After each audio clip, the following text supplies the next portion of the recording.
Welcome back, my friends.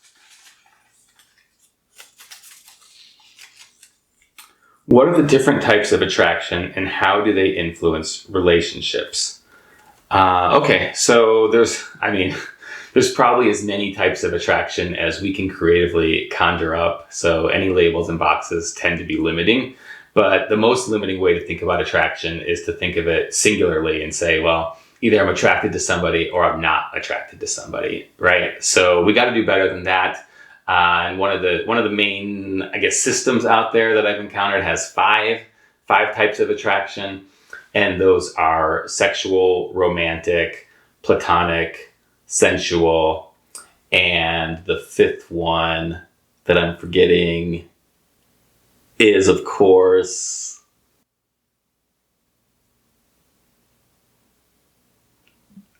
aesthetic. Thank you for your patience. Yeah, so those are the five. And so sexual attraction is pretty straightforward, right? It means that you're interested in engaging in sexual activities with people, although again, this is not super nuanced because there are lots of different kinds of sexual activities. So to say that you are, automatically interested in all or none with somebody because their sexual attraction is, of course, too blanket. Romantic is hard to define, but if you think about romance and romantic interests, you could be romantically interested in somebody, but say not sexually interested in them. Platonic is when you just really want to friend somebody hard, right? And some friendships, you really are drawn to this person, and it is a type of attraction, but maybe it doesn't involve sexual attraction or romantic attraction, or maybe it does, because maybe sometimes we do experience those things along with friendship. And then there's aesthetic attraction, which is just really liking how somebody looks, right? They're just visually appealing. And as a society, we often think, oh, well, if you're aesthetically attracted to somebody, then you must be sexually attracted to them, which, of course, those two don't have to mirror at all. You can think that somebody's great to look at, but have no interest in having sex with them.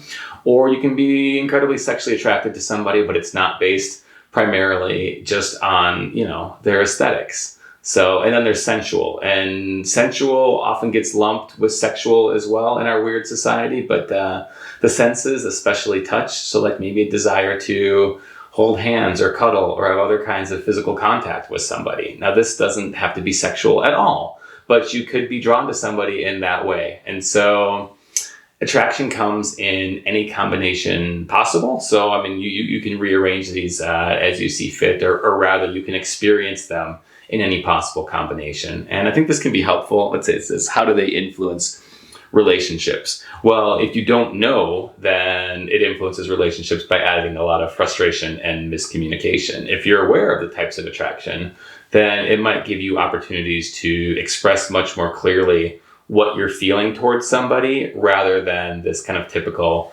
well, pick a box. Am I a partner? Am I a friend? Am I an acquaintance? Or, maybe we don't even get many boxes other than that. So it can be helpful to say, these are the things that I'm drawn to. This is kind of what I'm feeling. This is what I'm interested in. This is what I'm not interested in. So I think that can influence relationships by making them potentially a lot stronger. Communication is the key, right? And if we don't have the tools, if we don't have the rhetoric or the concepts, then sometimes it can be very hard for us to communicate what we're feeling, because maybe we don't even know what we're feeling. So yeah, those are the five types of attraction.